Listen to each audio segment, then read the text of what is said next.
এই জিলহজ মাসের কয়েকটি আমল আছে, যে আমলগুলো আমরা জানবো আজকে এবং মানবো এবং করার চেষ্টা করব।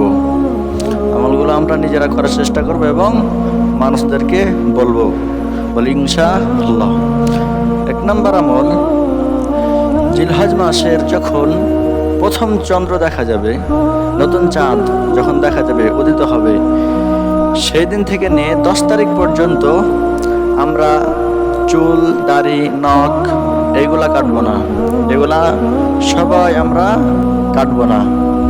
2 নম্বর হলো, আমরা জিলহজ মাসের নতুন চাঁদ যখন উঠবে সেই দিন থেকে কোরবানির ঈদ পর্যন্ত আমরা 9 দিন রোজা রাখবো। কতদিন ভাই? 9 দিন রোজা রাখবো। আমরা সবাই পারবো না ইনশাআল্লাহ?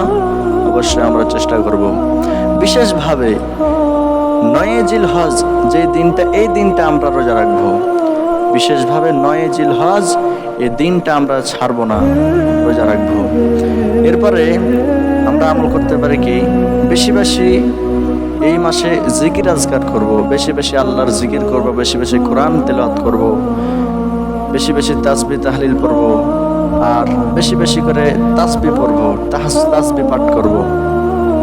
এবং কি আরেকটা হলো, আমরা যদি যার সম্ভব আছে সে কোরবানি করব 10ই জিলহজে।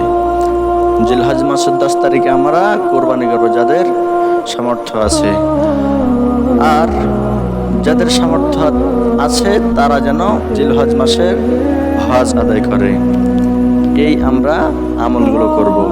আল্লাহ রাব্বুল আলামিন আমাকে যেন সবাইকে এই আমল করার তৌফিক দান করে।